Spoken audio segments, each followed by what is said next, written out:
Hello everyone, welcome to this second tutorial. This tutorial is gonna be kind of follow-up, a second part, let's say, of the first tutorial I did about strange attractors. The first one was kind of explanation about how to set up the basic network of the strange attractor, how to make the calculations, etc. in a POPs network. And in this one, you can see here the three different examples. We are gonna make from not scratch, but kind of scratch each one of these examples for like learn how to work with the basic attributes of POPs and being able to work with rotations, the size of the geometries, different kind of geometries, and different also kind of attractors. Okay. Here you can see a little preview of every one of the attractors we are gonna do today. And for the ones that if you didn't saw the first tutorial, okay, this is the basic setup, the network we did in the first tutorial. This one is the fourth wing attractor.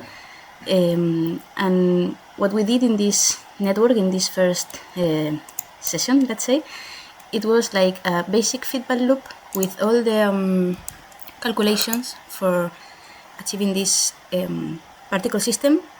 And this is the basic we had. Okay, let's take a look. Oops.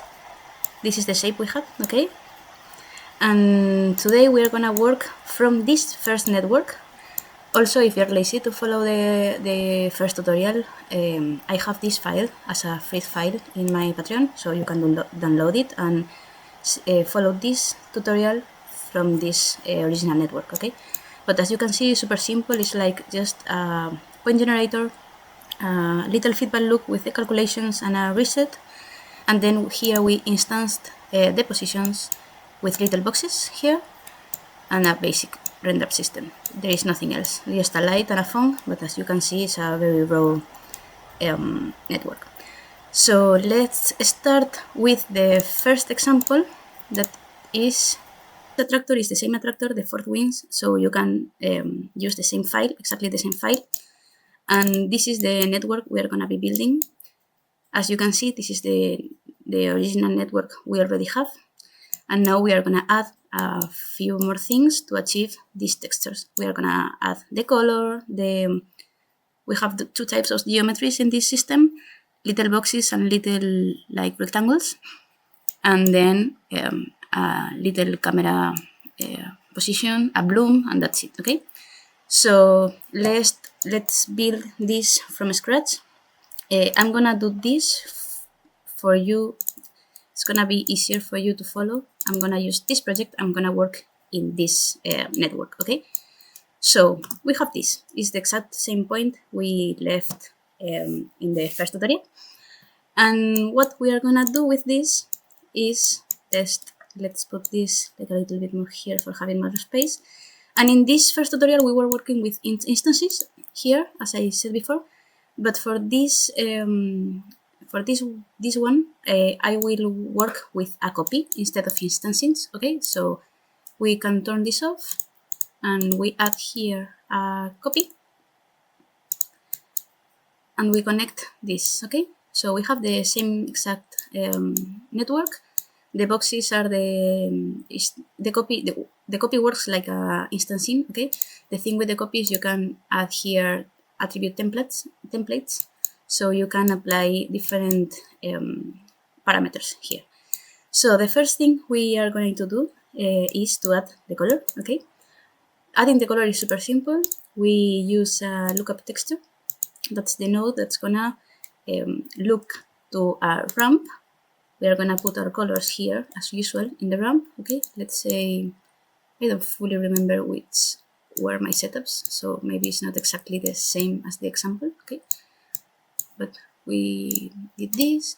I usually work with circular, okay, because I don't like when you see the lines in the pattern. And you have to connect this ramp here in the top. And we have this ramp applying to the lookup texture. What happens here? We have to add in the output attribute scope that we are working with the color. Okay, And we can see here that the color is applying to the system, but we didn't declare the attribute in the copy, okay? Something important is we have to remember when we work with the copy here as an instancing, we have to declare every attribute we work in the network because the copy has to process the attribute. So as we don't have the color as a preset, let's say, attribute, we come here, we turn this on, and we declare the color. TouchDesigner understands basic attributes like color, size, rotation, etc. So you can just put color, and he's gonna understand that's color. Okay, we have our color here. Sometimes what I like to do is, this is an extra tip, but LFO, math, and null, I like to automatize a little bit here the period.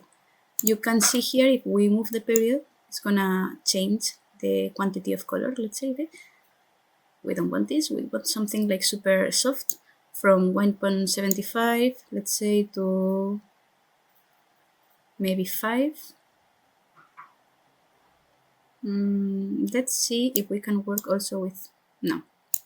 Okay, then we said 175 and we want to come until, let's add here a few steps, okay? So we can, this is more interesting, we can work, okay. So 180, let's say, to 10, just as a test. And here in the math, we declare, we said from 180 to 5, for example. Let's see what happened. It's a matter of trying and see if the result convinces us. The frequency, like low frequency, maybe 0.1. And we connect this null in the period. And we can see how the colors changes gradually. And it's gonna be like a loop. So cool, can be more interesting visually. Cool. The second thing we're gonna do, here we are gonna work with the rotation of the little boxes. Let's do the boxes a little bit bigger for seeing them, and let's go a little bit closer, just for being able to see what happens. So for working with the rotation, we don't have here, if you see the attributes, originally we only have position and normals. If we check here, we have a lot of attributes because we are making a lot of operations inside the feedback, but we don't have rotation. So what we have to do is to declare an attribute called rotation. So we can use a random, because the random node allows you to declare a new attribute here, set. If we set a new attribute, like rot, now we are declaring it, we are making it from nothing.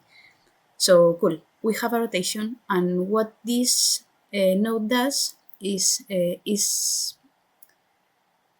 giving each one of the points in the system a random value between the value A and the value B. So we have random values between 0 and 1 now in the system. It's not applying because we have to declare after the rotation, okay? But what we have to do here is the value B. As we are working with rotation, and rotation are 360, we have to declare here the second value as 360, because otherwise it's not gonna rotate. And the random size is the type of attribute we are gonna be outputting. The rotation has to be rotation in the x-axis, the y-axis, and the z-axis. So random size 3 is perfect. It's a float 3, okay?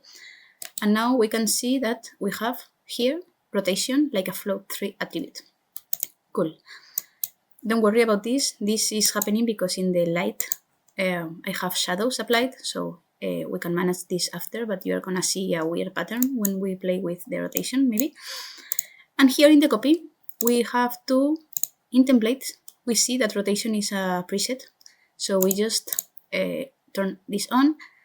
We only have to make sure that rotation has the same name here than what we are declaring.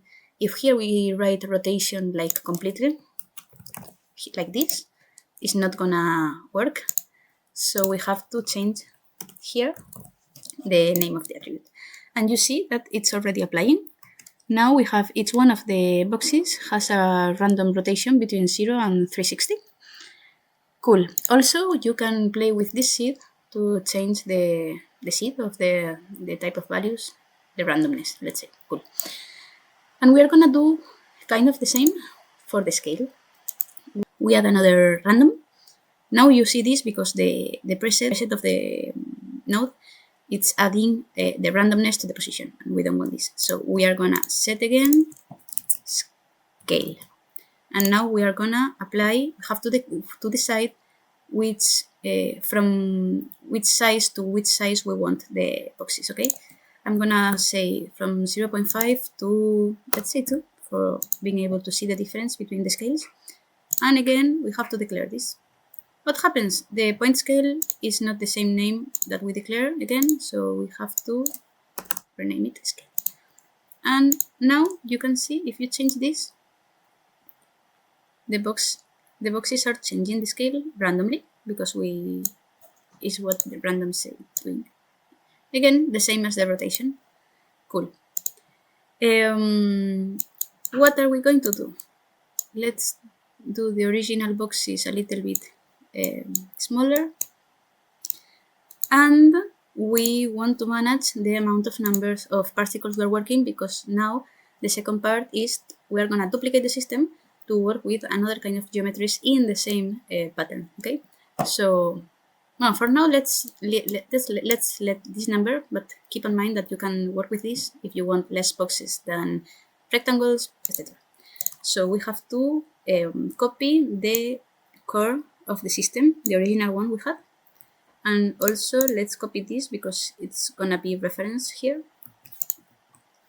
Cool, we have the system duplicated. Make sure now automatically you have the math mix and the point generation generator linked to this null. So you have to relink this null to the parameters. So we are gonna change this, and in the math mix in uniforms, remember to do this. We change B, C, and DT. Cool. And now we have this null linked to the new system. The only thing that's still linked to this is the keyboard in to reinitiate, to start again the feedback, but we don't care because at the end we are gonna be working, restarting the two systems at the same time, so it's good. And now let's manage, let's say just, I don't know, for starting 2000 points. Cool. So we are gonna do the same as here. Let's copy and paste geo and copy, and we connect this copy to the new network. You are gonna see now for now we have the same boxes here and here, so you're gonna see the same but without the color, the rotation, and the scale. Let's change the size of this box. We are gonna say 3, 3, and this like 1, because we want maybe more, maybe 7, maybe too much, I don't know, 5. Yeah, let's see what happens with this. So now we have these little rectangles in the second network, and this error is because we don't have rotate attribute and scale attribute in this network. So we are gonna do kind of the same, but without another parameters, so it can be more interesting. The color, we're gonna keep the same color, so we can just copy and paste this. We put this in this network. And now you can see that the rectangles has the same pattern of colors. Cool. And we are gonna add the rotation the same way we did before. We set rotation, and we apply here the number. We change a little bit the seed, and we declare rotation has to be the same number. Cool. Now we have these little boxes. Maybe they are too much. Let's say less numbers here. Let's say 1000. and here maybe 15,000 for changing a little bit the looks, and we initiate again the system. Okay, and in the meanwhile the attractors goes to the final position again. Let's add also an scale for these kind of rectangles. We are doing the same. We can copy and paste, but I prefer to do it again so I can manage better the parameters. Scale. This scale is called scale, so it's perfect. But maybe I want them to be like bigger from 0.7 to 1.5. Maybe from 1 to 1.5.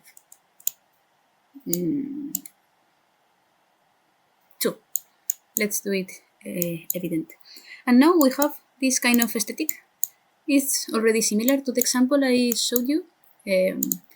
But now we can we can apply here a little bit of bloom. Oops, I don't want to move this. Cool. And here we apply a bloom, a little bit of pre-black, and we can see a little bit of bloom appearing. You can play with this, of course. It's just parameters I showed you how to manage. Remember here the shadows are interesting to play with, because if otherwise, I mean, the little boxes are gonna project shadows. You can work with this, play around, change the light, blah blah blah. The only thing, be careful, because sometimes the computer cannot handle the shadows because they are super demanding, let's say. Cool. First, maybe a little bit more of bloom, but we already have the first example of the attractor.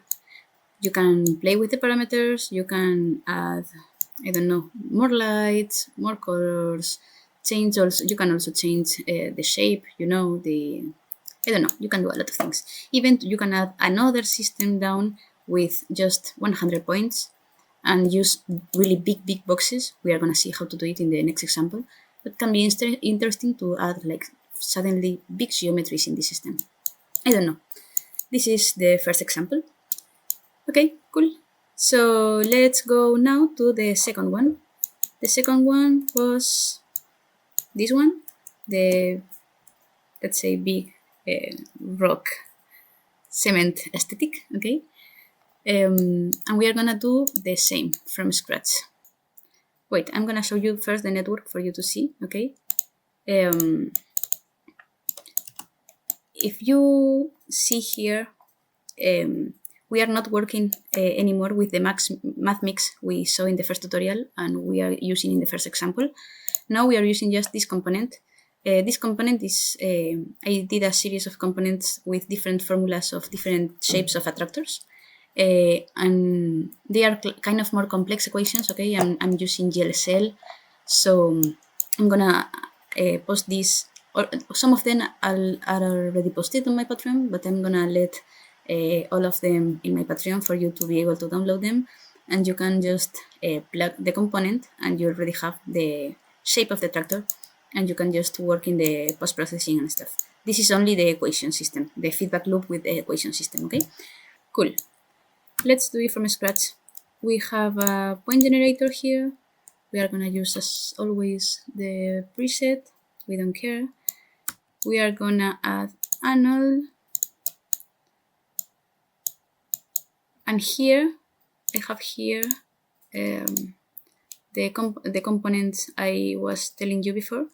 We are gonna be using this one, okay? So we just connect this. And as you can see, it's already working. So it's super quick. And from here, we can, let's connect a keyword in for the presert and start. So we are linking here the 1 to the start and the 0 to initialize, because sometimes it talks and initialize can be good. And we are gonna connect the copy with the box. This is the second output. This is the first output. but we have to remember to put this like little, otherwise it's gonna explode. And we have already the boxes instanced, super cool. And we connect the geometry, the camera, light, I know, light. A quick trick that can be useful: if you connect this part of the camera with the upper part of the light, you have both of them linked. So sometimes can be useful for not losing from the camera perspective the light and stuff. You can experiment with it, but I found it super useful. And now the simple render network, as always, a transform for the background and a null. Okay, and let's put this for C. Cool. And now we can change a little bit the light. The light at the beginning is kind of awful. I hate it. And don't forget the material. We are using a funk here too, because this way we can work better with the shadows. And I'm gonna apply shadows here. And let's put again the light. This is for me the worst part because I never find a position I really like. Let's look from here. Cool. This can be enough. So we can see the shape completely. Okay, so we have the little boxes here, and what we are going to do is to a lot of boxes, okay, little ones, and then the bigger ones. So we are gonna copy this and this. We don't want this transform. We're gonna put the geometry. Maybe before it crashes, let's put here just 60 particles, because these ones are gonna be the big ones. Restart the system, okay? And these boxes are going to be, let's try with 17. Okay, they are a little bit more, maybe 0.02. And we need a funk for these boxes. Amazing. We are going to put these ones even smaller. We are gonna add the quantity, let's say 80,000, reinitiate the system, and then we have our 80,000 particles here. Let's add the rotation in the first system, in the system of the little boxes. So as before, we use a random, we set rotation, and we put here 360. And we declare in the copy the rotation. Now is a little bit more interesting because you don't see the surface flat, so interesting. And let's do the same. Let's copy paste this time for not losing time, because at the end it doesn't change that much. And we are gonna apply this random rotation, yes, to the big boxes. Let's do the big boxes even bigger, because I like them super big. Cool. Let's, I don't know if it's worth to add more particles. What we can do, let's add the proximities, okay? How are we gonna add the proximities? Because we have a lot of points, and maybe we don't want to connect lines from every one of the points. So what we are doing is we are gonna pick as a reference this network, because we have less points. Here we only have 60. So we can, here we are gonna use a delete, because what the delete does is you can delete some of the points, okay? The delete has a lot of parameters. You can delete points like in different ways. You can just delete attributes. This is the random way we are going to be using to delete points. You can choose patterns like from numbers or from like ranges, and you can set a bounding also. We are going to work with themes because we want to delete random points so the proximities are distributed equally through all the system. So we are gonna use, this is like as you want, but look here how the points disappear. So you can manage these parameters as you want.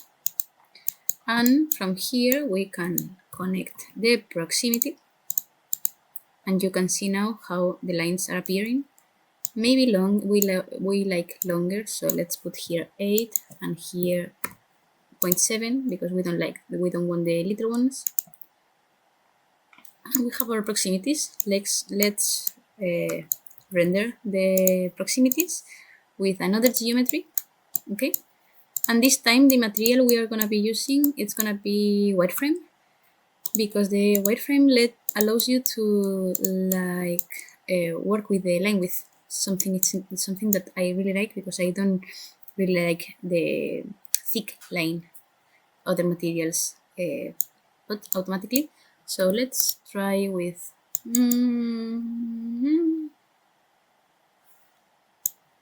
I don't know, maybe another color. Yes, look the difference. Yeah, I really like it small. Okay, so we have now our proximities. You can see if I change this, we can manage the amount of proximities we are using. So it's interesting, it's cool. And that's it. Let's add even more points in the first, because I feel like we are not having enough for the effect we want. And now is like more interesting. Yes, the shape is cool. We can play also with these parameters a little bit. I was playing yesterday and I found the 8 sometimes can be cool. I don't know, let's play. Remember, you can link both of them for if you play with the shape of one, don't forget the other one is acting the same, so don't forget to change the parameters in both of them. And for ending this, let's also add a little bloom,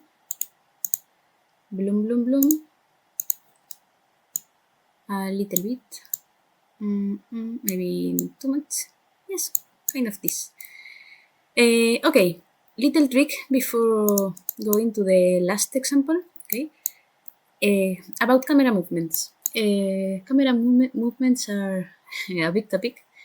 You can do a lot of things. You can find your way because there is a lot of methodologies to use for using the camera. But my usual approach is if you see here, let's put a new camera. If you see here, you have a lookat and a path swap. If you use the path swap, you can, for example, let's add a swap line. Let's put here 250 points and a null. If we use this swap as a path, we are gonna, let's see here in the geometry, that's geometry viewer. This is the camera we are working, okay? And let's activate this. So you can, if you put the camera, make sure you delete the original parameters of the camera, okay? Let's move the line, let's put 1, 1, 1. Oh, claro, I press 1 and the system reinitiates, okay? But you can see, this is an example. I'm not gonna set up like completely the camera, but if you have this line and we move the position, the camera is gonna move around this, okay? And another trick is to use the null. Where is the null? Here. If we use the null swap is a point, you can see here, is a point in the 0, 0, 0 point in your space. So if you make the camera look at the null, you are gonna be sure that your camera is looking always to the center of the space. So normally the center of your geometry. So now every time, let's put here in the render instead of camera 1, camera 2 for see what's happening. Okay, we are super close now. But if we move this, you will see that the camera is going up and down the line. Be careful because the last numbers are always crazy and the camera does kind of weird things. But if you work with these ranges in the middle, it's super interesting to add, for example, an LFO and automatize this. Let's go a little bit far for see. Yes. Now we have the line, and the camera is gonna move through the line. And look, if you want to achieve a zoom, for example, or also you can use any shape here, a circle, I don't know, but it's also interesting sometimes if you use, for example, this twist. See what's the line, the pink line, okay? If you, for example, bend the line, you can achieve interesting like curves. I don't know, you can play with this. Oops, it's sensible, yeah. But yeah, can be interesting to find camera movements around this. And that's it. That's the camera trick. And also, a little bit more pro tip. Let's delete this. We don't care about this. The null is interesting. Oops. Let's put again camera 1. I don't want to not see the geometry. But what we can do is duplicate this core system, okay?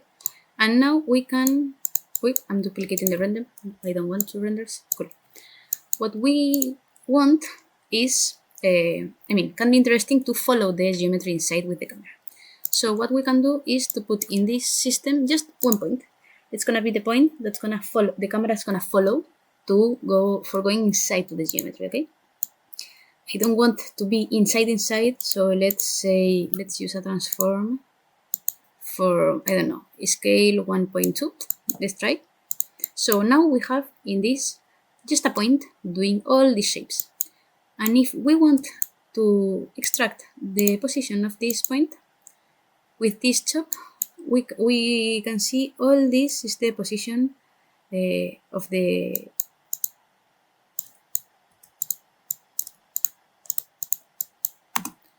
okay, cool. So we receive and we have this position is the position of the only one point. And we can connect this position to the camera. So where is our camera? In the space. We don't see it. Cool. Well, let's reference the X, position 1 is Y, and position 2 is Z. And we see that the camera is following the geometry. I mean, it can be tricky to set up after because maybe what we are gonna see from the camera is messy. Of course, it's messy. But I don't know, it can be interesting to be able to extract the information of the position of the points and to work with it for achieving another type of camera movements, camera paths. For example, this, look, if we make this system bigger, okay, we have to work the lighting and stuff, but it's cool, it's super dynamic. And we also can work with more than one camera, so we change from the inside, from the outside, etc. So that's it. That's the second camera little tip. Okay, so after this, let's close this and we go to the third example. That's this one, okay? In this one, the approach changed a little bit. Wait, I'm gonna show you the network. And you can see that we are not using here the copy, we are using the copy at the beginning. So maybe it's a little bit more computer consuming, okay? But we are working with a sphere of spheres. We are using the copy for putting one sphere inside a sphere. So every one of these are the points we are gonna be working on. And the same as before, we are working with one of the talks I made with the formulas of the attractor inside. But if you want to work with the for wind, for example, it's just add here the feedback we did in the first tutorial, and you can achieve the same result. Okay, so let's try to do this from scratch, like the other ones. I hope it's not gonna be a super long video. Okay, we are starting here then with sphere. We want two spheres and a copy And this is gonna be the spheres inside, the little spheres, and this is gonna be the size of the sphere, like the pattern, the big geometry. So for the big one, I mean, it's important the little ones for consuming the less amount of resources in the computer. We have to try to optimize this. So we are gonna work with point primitives. They are gonna be super little, and we don't need a lot of columns and rows. So now we have not even a sphere, we have just these points. I mean, you can put, I don't know, if you want 5 and 5, and you see here a little point sphere, but we don't need more, and for the computer it's way better to use this. And you see here, each one of these are the groups of points here. And for this one, what we want is the radius one, but let's say frequency, because this way, look, if you change, we have frequency 5, we have less points, and if we use 20, we have more density, so it's what we want at the end. And so now here, as the other ones, we are gonna be using one of the talks I made. The thing with this one is I don't have it completely set up yet, so I'm gonna copy the talks, but I have to set up the parameters inside the talks. So for now, we are gonna copy all the parameters I have outside for now, and we are gonna be using. I will let these talks prepared on Patreon as well, but for now, for this example of tutorial, it's not completely important. So with this. Okay, these are the parameters as the previous ones with the same parameters, etc. The only thing is for this attractor in specific, I'm working with modifying in real, like all the time, these two parameters because I found I like the shape. Okay, it's interesting for me. So this is what this is. Okay, it's not something super important, just for you to know. These are only a LFO and a math. Working with a little range, I found I like the dynamism it adds to the attractor. So after this little explanation, we are gonna do the little render setup. We need the geo as always, a camera, a light. In this one, we're gonna be using more than one light, so I'm gonna put it far. No, the render, transform, null, and that's it. We want to see this, the background, and voila. Okay, so press play, and we have the basic shape of the attractor. If you're interested on what I'm changing here, I'm using from the variable A from 4 to 7, and the second, the B, from 1.7 to 2.2, if you want to achieve the same effect as me. Okay. Okay, so let's try to remake the example. The first thing we are gonna do is to add the color with the lookup texture again. I'm gonna copy the ramp I had in the other project because I like it, because it's like little colors and stuff. And here we see we have as the same two, like from the same system, two ramifications with the leads.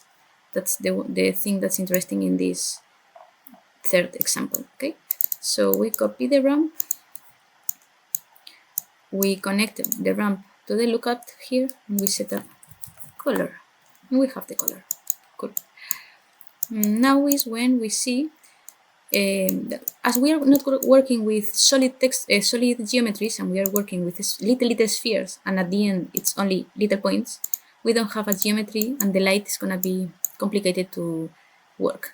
So I found, maybe it's not the most correct way to do it, but I found that if you use a few lights, like highlights here, you can achieve like interesting reflections.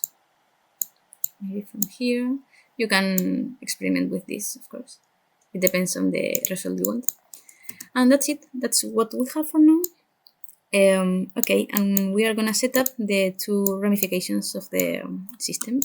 Let's put this delete and the second delete. Okay.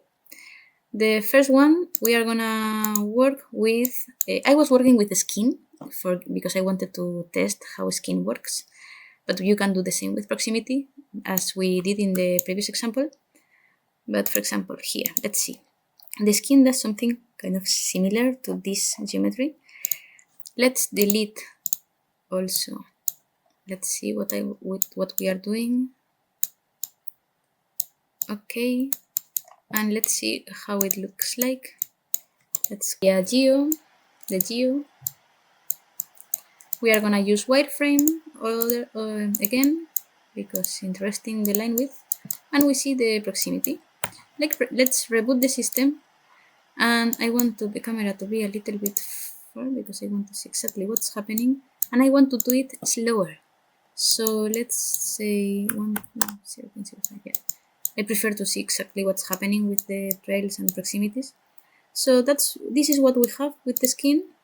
We have to set up group of primitives. I'm not sure. I mean, I'm not an expert on this node, so I'm not sure exactly what's happening. But I like the result. It's similar to proximities. You can work again with this. Blah blah blah. And the third one, trails. Trails, super interesting. New features of pops. Also, machine consuming because if you want to do a trail of every one of the particles, your computer is gonna die. So let's do the same. Blah blah blah. And what we want to the trails is we don't want like huge trails, maybe 0.5, 0.3, I don't know. Let's see how it works. Let's copy again the geo and the wireframe. We paste this. Okay, too long the trails. I want them shorter. Yeah, maybe like this. Okay. We can work with the width again. And let's try to add, this should not be here, we don't care. Let's try to add in this one, it's interesting to add maybe a little bit of blur. No, bloom, no, blur. We composite here with the original render. We add it. We add a level for managing the quantity of blur. Okay, we want maybe 3.8, I don't know, up to you. With the level we manage the amount of. And a little bloom. Maybe it's gonna be too much, I don't know. Let's try a level again.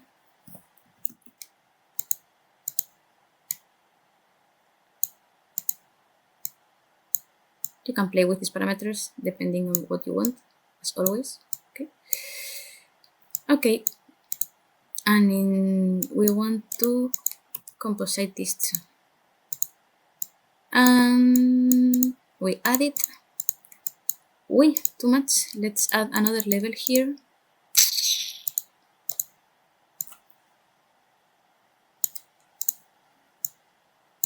And that's kind of it. Let's reset the system. Let's change a little bit the camera. And that's what we have. We can play with the parameters, with the lights and stuff. But that's kind of it. I hope you like this tutorial. I hope you are happy with the results. I remind you that you can find the toxins of the formulas of the attractors in Patreon. And nothing. I'm open to hear all your comments in the comment section. Thanks for watching.